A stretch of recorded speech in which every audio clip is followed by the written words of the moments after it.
मेरे प्रिय दर्शकों नमस्कार। प्रिय दर्शकों, ऋषि ज्योतिष में मैं आपका दिल से स्वागत करता हूं और आपको बहुत धन्यवाद देता हूं कि आप मेरे वीडियो बड़ी उत्सुकता से देख रहे हैं। आशा है आगे भी देखते रहेंगे। दर्शकों, जैसा कि आपको पता है, आज मैं वास्तविक कुंडलियों के ऊपर वीडियो बनाता हूं। अधिकतर जो कुंडलियां मैंने देखी हैं या कमेंट्स बॉक्स में आए हैं या लाइव प्रोग्राम में देखते हैं, अब मैं सबको बता देता हूं भाई, जिसका मुझे अच्छा लगेगा कि ये कुंडली मार्गदर्शन कर सकती है तो मैं अवश्य वीडियो बनाऊंगा। और मैं लाइव प्रोग्राम में बता देता हूं, अब मैं तुम्हारा वीडियो बनाऊंगा या वैसे भी मैं पर्सनली भी बता देता हूं। लेकिन फिर वीडियो ढूंढते मेरा वीडियो कहां है। अरे भाई, आप दर्शकों, मैं इतनी मेहनत करके आपका मार्गदर्शन करता हूं, आपको मेरे वीडियो रोज देखने चाहिए, अपना वीडियो, ताकि आपको मिल सके। फिर मेरे से पूछे मेरा कौन सा है, तो आपका क्या सहयोग होगा मेरे लिए, मैं किसके लिए वीडियो बना रहा हूं, आप थोड़ा सा सोचो। अब कुछ तो ऐसे हैं, अगर आज वीडियो आपका बन गया तो दूसरे दिन दिखाई नहीं देंगे और चैनल को भी डिसब्सक्राइब कर देंगे। कोई बात नहीं, वो तो आपकी मर्जी है। मैं अपना काम कर रहा हूं, आप अपना काम कर रहे हैं, तो मेरे चैनल पर आप बने रहिए। और देखिए, जब मैंने एक बार कह दिया है अब मैं इसका वीडियो बनाऊंगा, और या कमेंट्स लिखने के बाद भी मैं सोचता हूं कि नहीं इसका तो वीडियो बनाना चाहिए, मैं वीडियो बना देता हूं। तो आप बने रहिए कमेंट्स पर। आप कमेंट्स पर बने रहेंगे तो जरूर आपका वीडियो बनेगा, उसमें कोई दो राय नहीं। आप कमेंट्स लिखिए, आपको जैसा लिखा है, जैसा आपको वीडियो लगता है वैसा लिखिए। आप लिख देते हैं राम राम, आपको उससे राम राम से ही मतलब है, प्रणाम से ही मतलब है। आपको जो वीडियो है उससे कुछ मतलब नहीं है, आपको क्या शिक्षा मिली है अब जान लीजिए। बहुत ही ज्ञानवर्ध वीडियो है। आप सिर्फ आप अपनी देखोगे तो इतना समझ में नहीं आएगा, 10-5 वीडियो देख लोगे तो आपको समझ में भली भांति आएगा क्या है क्या नहीं है। चलो कोई बात नहीं, ये तो मेरी रही आपकी पर्सनल बातें। आज का वीडियो भी अपने आप में महत्वपूर्ण है। आप बोलोगे गुरु जी हमेशा ही वीडियो महत्वपूर्ण है। आज का वीडियो है कि आप विदेश जाना चाहते हैं, तो बड़ी एक उमंग लगी है बाहर जाके काम करने का, और वो कुंडली में होता भी है। विदेश का मतलब है आपके जन्म स्थान से दूर। वो इंडिया में भी हो सकता है और बाहर भी हो सकता है, ये भी आपको समझना पड़ेगा। साधारण तौर पर चतुर्थ भाव पाप प्रभाव हो, द्वितीय भाव कुटुंब का पाप प्रभाव हो, तो बालक अपने सगे संबंधियों का अपने परिवार में नहीं रहता, दूर रहता है। कुछ व्यवसाय के लिए भी दूर रहता है, कुछ सेटल्ड भी हो जाते हैं। कुछ योग हैं, टोटल 15-20 ऐसे योग हैं, सबका तो वर्णन करना मुश्किल है। जैसे जैसे कुंडली आएगी मैं बताता जाऊंगा। जैसे कि चर राशि का लगन हो, आपका चर राशि का लगन हो, चर राशि का मतलब चलाएवान, चर राशि का लगन हो और बड़े ग्रह भी चर राशि में हो तो विदेश गमन बन जाता है। 9वें भाव में और 12वें भाव में चर राशि हो। क्यों? 12वां भाव विदेश का है और 9वां भाव क्या है? समुद्र से पार है। अष्टम भाव समुद्र है। हमारे विद्वानों ने अष्टम भाव को समुद्र भी माना है। जहां हम हमेशा बताते जीवन में या गूढ़ ज्ञान बताते हैं तो अष्टम भाव समुद्र है, समुद्र से पार 9वां भाव है और 9वें से चतुर्थ विदेश बनता है। अच्छे योग हो तो वहां पर घर भी बना लेता है। तो 9वें और 12वें भाव में चर राशि हो तो बन जाता है। लग्नेश नवमेश का संबंध अपने अपने भाव में हो, यानी लग्नेश अपने भाव में हो, 9वें भाव का स्वामी भी अपने भाव में हो। कोई भी लगन हो, अब चर राशि से नहीं है, कोई भी लगन हो, लग्नेश अपने भाव में, 9वें भाव का स्वामी भी अपने भाग में हो तो भी बन सकता है। इन दोनों का राशि परिवर्तन हो तो भी बन सकता है, अपने राशि परिवर्तन योग हो तो भी बन जाता है।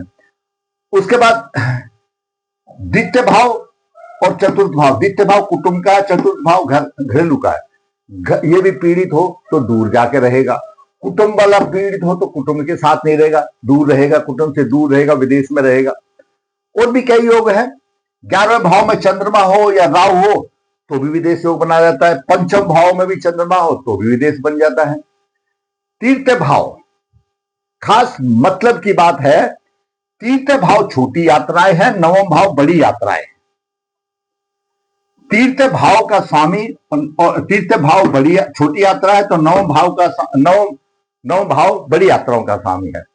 तीर्थ भाव का स्वामी और नौ भाव का स्वामी का प्रभाव लगन पर या लग्नेश तो हो तो भी जातक विदेश में जाता है। तो तीर्थ भाव छोटी यात्राओं का है और नौ भाव बड़ी यात्राओं का है, तो इनका तीर्थ भाव का स्वामी, नौ भाव का स्वामी, इनका प्रभाव लगन या लग्नेश पर हो तो भी जातक विदेश गमन करता है। ये बहुत ही मतलब जानदार पॉइंट मैंने बताया।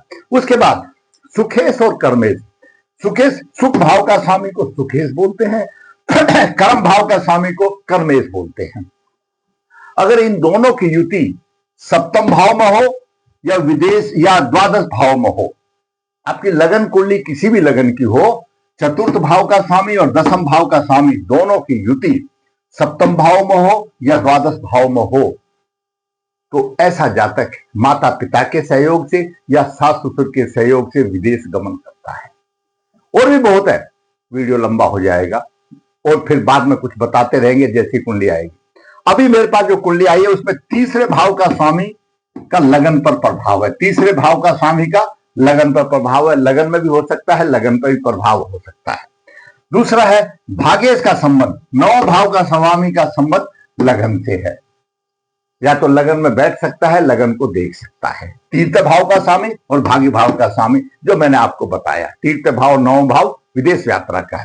उसके बाद है सुखेश और कर्मेश। सुख भाव का स्वामी और कर्म भाव का स्वामी मैंने आपको बताया सप्तम में हो या 12वें में हो तो माता पिता या सास ससुर के सहयोग से विदेश जाता है। तो ये 3-4 योग हैं जो सिर्फ 2 ही ग्रहों से बन रहे हैं, और कुछ और भी छोटे योग हैं, उसको देख करके कुंडली में हम देखते हैं, जातक की राह आसान करते हैं। क्या आप विदेश जाना चाहते हैं? क्या कहती है आपकी कुंडली? कुछ 5-6 योग मैंने आपको विदेश जाने के बता दिए। जातक का जन्म 28 सितंबर 1985 पूर्णिमा उत्तर भाद्रपद चरण 1 शनिवार को हुआ, शाम को 4:30 बजे। जन्म के समय में कुंभ लगन हुआ, 05-15 अंश है। तीर्थ भाव में चंद्रमा 5-28 है। तीर्थ भाव में राहु 17 डिग्री 10 मिनट लेकर के है। सप्तम भाव में शुक्र 14 डिग्री 4 मिनट लेकर के, मंगल 17-59 लेकर के, अष्टम भाव में सूर्य 11-36 और बुध 16-4 डिग्री लेकर के है। नवम भाव में केतु 17-10 लेकर के है, और दसम भाव में शनि 00:58 मिनट लेकर के शनि लग्नेश है। द्वादश भाव में नीच राशि का गुरु वक्री है और 13 डिग्री लेकर के है।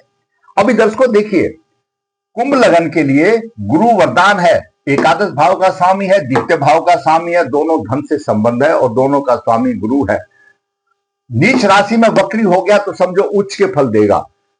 तो और 1 मिनट नवाज को भी, अच्छा, शुक्र की महादशा चल रही है 9-9-25 से लेकर 9-9-45 तक पूर्व फाल्गुनी नक्षत्र में।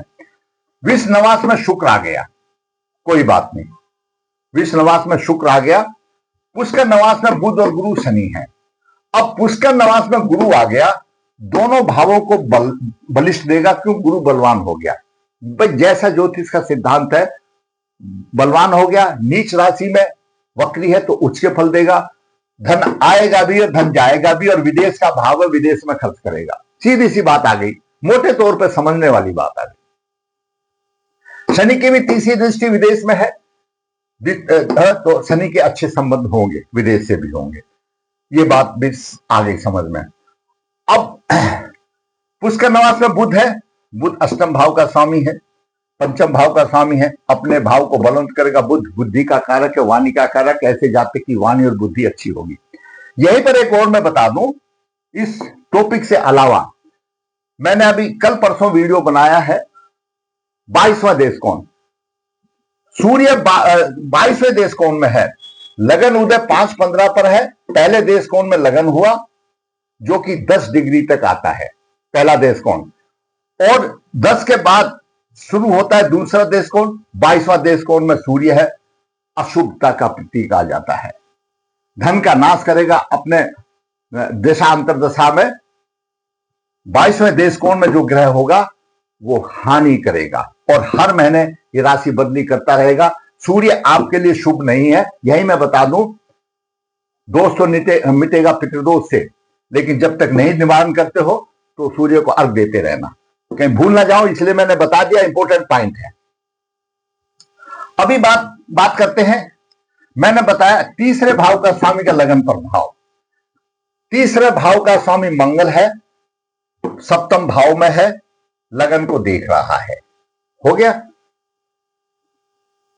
और नवम भाव के स्वामी का प्रभाव लगन पर, नवम भाव के स्वामी का शुक्र है, लगन को देख रहा है। दोनों चीजें पूरी हो गई, भाग्येश का संबंध लगन से भी बन गया। अब सुखेश कर्मेश सप्तम या 12वें भाव में हो, सुख भाव का स्वामी और कर्म भाव का स्वामी। तीसरा ज्योतिष के विद्वान बोलते हैं, शास्त्र बोलता है, चतुर्थ भाव का स्वामी और कर्म भाव के स्वामी की युति या तो सप्तम में हो या द्वादश भाव में हो, तो ऐसा जातक माता पिता या सास ससुर के सहयोग से विदेश गमन करता है। तो चतुर्थ भाव का स्वामी कौन है? अब देख रहे हैं, चतुर्थ भाव में वृषभ राशि है, शुक्र आ गया। शुक्र नवम भाव का स्वामी भी है, चतुर्थ भाव का भी स्वामी है। इन्हीं दो ग्रहों से योग, अच्छा योग बन रहा है। और कर्म भाव का स्वामी कौन है? मंगल आ गया। शुक्र और मंगल की सप्तम भाव में युति, शास्त्र ये बताता है, हमारे विद्वानों का मत है, भृगु संहिता आदि मैंने कितनों को देख लिया, वो ये बताते हैं कि ऐसा जातक माता पिता या सास ससुर के सहयोग से विदेश जाएगा, यह युति सप्तम भाव में हो या 10 भाव में हो, तो ये योग बन रहा है, उसमें कोई बात नहीं। लेकिन मुझे अपने आप में संशय ये हो रहा है कि शुक्र योग बना पाएगा, नहीं बना पाएगा, क्योंकि विष नवास में आ गया, भाग्य की हानि करेगा। मंगल तो बना रहा है, एक तो बना रहा है, शनि भी बना रहा है, विदेश में बना रहा है, और दोनों एक गुरु भी बना रहे हैं। यहां पर ये योग हल्का पड़ रहा है जातक, और शुक्र की महादशा चल रही है। भाई इसका रिजल्ट, जब शास्त्र ये कहता है कि विष नवास में शुक्र आ गया, और शुक्र कौन से भाव का स्वामी है? चतुर्थ भाव का स्वामी है, भाग्य भाव का स्वामी है, हानि करेगा, हानि करेगा। और कारक किसका है? दाम्पत्य सुखों का हानि करेगा। दाम्पत्य सुखों का तो ठीक है, मान लिया कारक है, विदेश में चला जाएगा तो पत्नी घर में यहां रह जाएगी जन्म स्थान पर, तो दाम्पत्य सुखों की हानि तो हो गई। अब इसमें थोड़ा सा हल्का पड़ जाता है, अब समय बताएगा, लेकिन मंगल अपने आप में परिपूर्ण है। शनि का भी अच्छा संबंध है विदेश से, और शनि पुष्कर नवास में आ गया है, ठीक है। गुरु द्वितीय और एकादश भाव का स्वामी है, वक्री होकर के यानी नीच होकर के वक्री है, तो उसका देगा। द्वादश भाव है क्या भाई? द्वादश भाव तो खर्चे का है, तो कमाया हुआ पैसा विदेश में खर्च करेगा तो वहीं रहेगा, वही बात आ गई, मतलब विदेश में। तो विदेश योग है, थोड़ा सा पितृदोष वाली बात आ जाती है। और सबसे बड़ी बात तो यह आ जाती है, देखिए सूर्य की आ जाती है। सूर्य 22वें देश कोण में है, जातक को पसीना ला देगा, हर महीने राशि परिवर्तन, जातक का सूर्य अशुभ है, खर्चा अनाप शनाप होगा अपनी दशा अंतर्दशा गोचर में, क्योंकि 22वें देश कोण में आ गया, ये अशुभ है। मैं सलाह दूंगा कि क्यों आए ये दोष, आप पितृदोष निवारण करें। पितृदोष निवारण करने के बाद, तो पितृदोष तो वैसे भी बन ही जाता है। राहु की दृष्टि यहां पर आ रही है, वो विदेश का संबंध था इसलिए मैंने बताया नहीं। राहु की दृष्टि यहां शुक्र पर भी आ रही है, मंगल की भी आ रही है, पीड़ित हो रहा है ना, पीड़ित हो रहा है। हो सकता है आपकी में पीड़ित ना हो रहा हो, तो पीड़ित होने की वजह से खंडक भी हो सकता है, क्योंकि राहु की पंचम दृष्टि आ रही है और भाई मंगल पर भी आ रही है। अब शुक्र की दशा चल रही है, अच्छा होगा, उपाय कर लीजिए। 110% आप विदेश चले जाओगे, जहां तकलीफ आ रही है वो तकलीफ दूर हो जाएगी। अब ये तो रिजल्ट पता लगेगा, हमने दृष्टियों का भी प्रभाव बता दिया, योग भी बता दिया, भाई योग है, अच्छा योग है, और साथ में ये अशुभता भी आ रही है, तो उस अशुभता को दूर कर लो। आपकी इच्छा, जाओ अच्छे पैसे कमाओ और लेकर के आ जाओ। अगर आपको मेरा वीडियो अच्छा लगता है तो आप लाइक करें, जिसने चैनल सब्सक्राइब नहीं सब्सक्राइब करें, और मेरे चैनल पर बने रहिए। मेरा पता नहीं मैं किसका वीडियो बना दूंगा, जिसने भी मेरे से पूछा कमेंट्स बॉक्स में मैंने उनको जवाब भी दिया है, फिर भी मैं देखता हूं, मैं स्टडी करता रहता हूं, नहीं जातक का मार्गदर्शन हो। मैं इतना सोचता हूं और आप वीडियो नहीं देखते तो दुख तो होगा ही। आशा करता हूं आप रोज वीडियो देखेंगे, चैनल बने रहेंगे। चैनल को सब्सक्राइब कीजिए ताकि आने वाली भी अपडेट आपको मिल सके। धन्यवाद।